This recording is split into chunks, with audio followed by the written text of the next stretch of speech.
శుక్రవారం ఉదయం 7 గంటల ప్రాంతంలో జరిగిన కారు ప్రమాదంలో Secunderabad cantonment BRS MLA Lasya Nanditha మృతి చెందారు.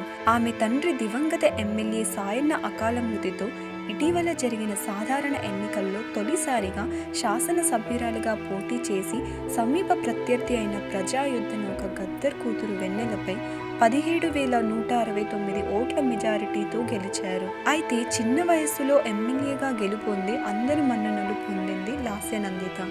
ఎంతో భవిష్యత్తు ఉన్న ఆమె మరణం రాజకీయ వర్గాల్లో తీవ్ర విషాదాన్ని మిగిల్చింది. ఎమ్మెల్యే లాస్య నందిత హైదరాబాద్లోని అశోక్ నగర్లో జి సాయన్న గీతా దంపతులకు 1987లో జన్మించారు. ఆమె కంప్యూటర్ సైన్స్లో ఇంజనీరింగ్ పూర్తి చేశారు. అనంతరం ఆమె తండ్రిని స్ఫూర్తిగా తీసుకుని 2015లో రాజకీయాల్లోకి ఎంట్రీ ఇచ్చి ఆ ఏడాది జరిగిన కంటోన్మెంట్ బోర్డు ఎన్నికల్లో బోర్డు సభ్యురాలిగా పోటీ చేసి ఓడిపోయారు. అనంతరం ఆమె తండ్రి సాయన్నతో పాటు అప్పటి తెలంగాణ రాష్ట్ర సమితి పార్టీలో చేరారు.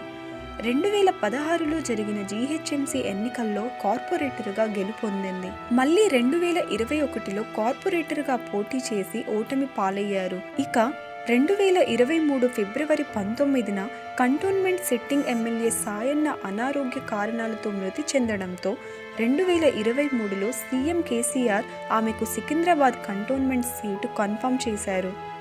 దీంతో ఆమె ఎమ్మెల్యేగా పోటీ చేసి మొదటి ప్రయత్నంలోని విజయాన్ని తన ఖాతాలో వేసుకున్నారు. పిన్న వయస్సులోనే తాను ఎమ్మెల్యేగా గెలుపొందటం పట్ల పలువురు ప్రశంసించిన ఆ అనుభూతిని ఎక్కువ రోజులు అనుభవించకుండానే తిరిగి రాని లోకాల్లోకి వెళ్ళిపోవటం పట్ల నియోజకవర్గంలో విషాద ఛాయలు అలుముకున్నాయి.